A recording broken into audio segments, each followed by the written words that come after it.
So this is a very short and concise video because I want to talk about flashbangs. In this sense, I would like to undermine my claims that the utility in COPS has a much too small barrier of entry and alongside that a very small skill gap, and I would like to prove that by showing you two gameplay scenarios.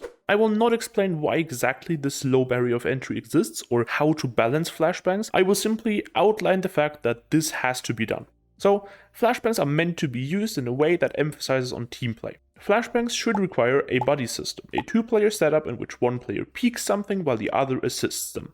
A flashbang is very powerful. It can make an enemy near unable to fight back, or it can lose them an important position, and all that for a price of $300. This impact should be balanced by making a flashbang easy to counter unless the specific flashbang thrown is purposefully designed against that, which requires a good understanding of the game and its mechanics. That is the skill gap that a flashbang should have. Now, let us look at the gameplay. A very basic self-pop flash that is effective in COPS is this one in port middle. Now, a flashbang being impossible to dodge in COPS isn't something that a player has to come up with, but something that the game does for them. Because if I hold an angle like this and the flash is thrown, I get blinded, obviously. But even if I turn away or hold an entirely different position that offers no line of sight between myself and the flashbang, I still get blinded for a significant amount of time. And this flashbang allows a player to single-handedly destroy a mid-push that costs probably about $25,000 to execute.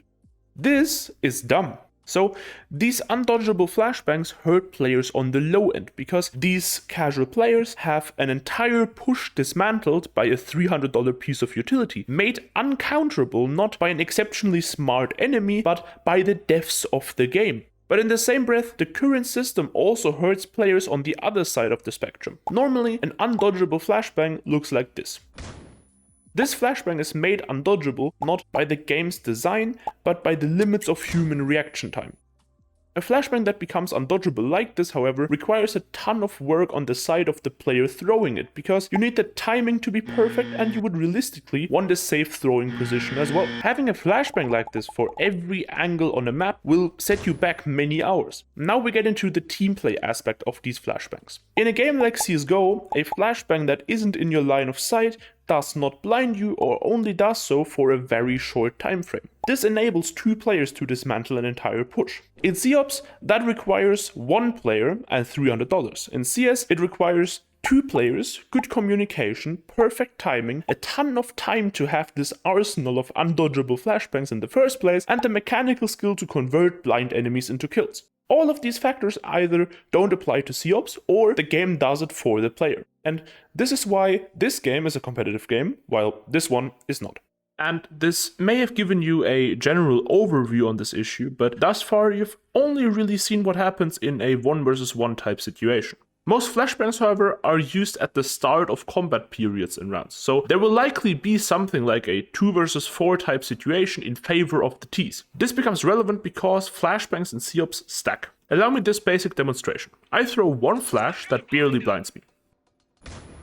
Now I throw 5 flashbangs in the same exact location, and I would like to visualize to you how long the first and last of those flashbangs each blind me for.